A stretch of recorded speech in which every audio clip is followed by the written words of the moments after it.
Okay. Hello students, today we will discuss about one of the important topic in international business, modes of entry into international business, right?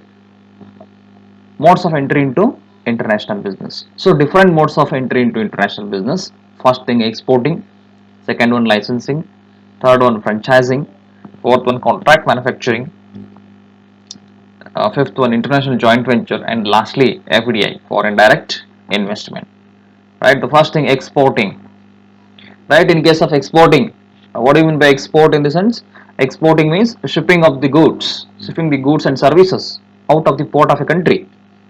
Correct. Exporting in the sense, there are two parties in case of exporting: seller and buyer. Seller is referred as an exporter, buyer is referred as an importer. And there are two types of exporting: one thing direct exporting and another one thing indirect exporting.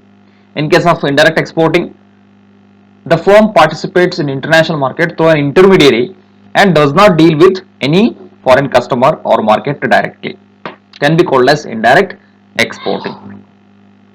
But in case of direct exporting, the firm works with foreign customer or market with the opportunity to develop a relationship. Means firm works with foreign customer or market directly, can be called as direct marketing.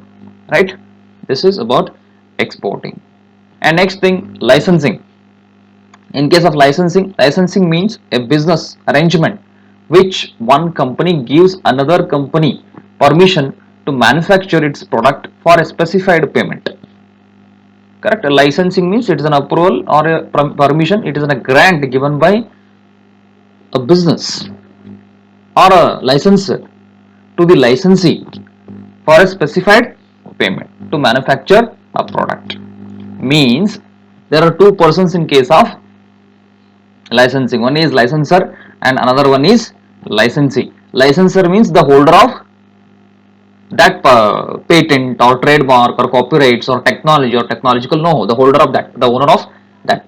And licensee is the user of that patents or trademark or copyrights or technology. You can take it. Means for using patents, trademark or copyrights or technology or technological know-how, licensee as a user of that, you need to pay a licensing fees to the licensor. This we can call it as licensing, right?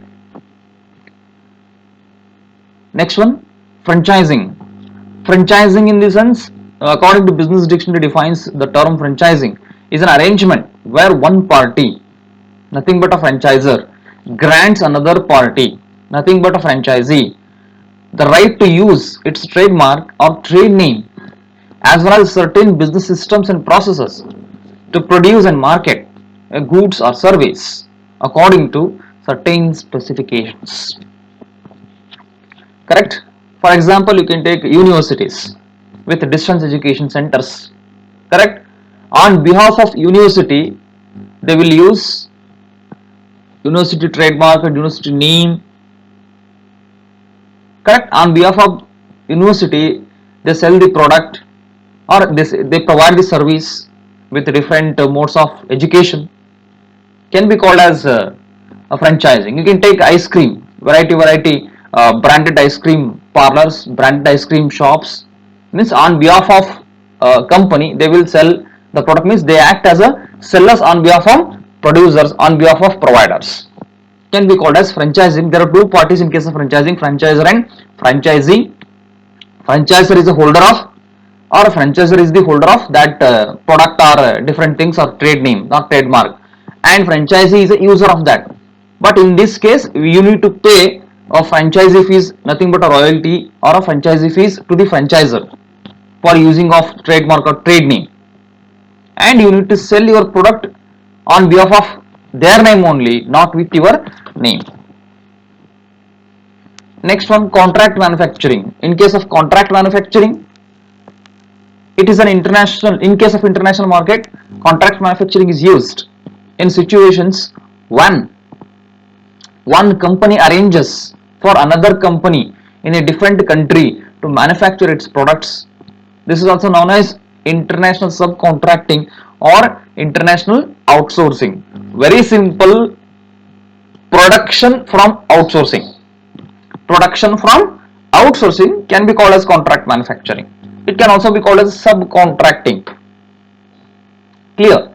And company provides manufacturer with all the specifications, if applicable also with the materials required for production process also they will provide. Can be called as contract manufacturing. Completely outsourcing, production from outsourcing we can call it as. Next one, international joint venture. In case of joint venture, international venture, when it occurs in the sense one, two businesses based on two or more countries form a partnership.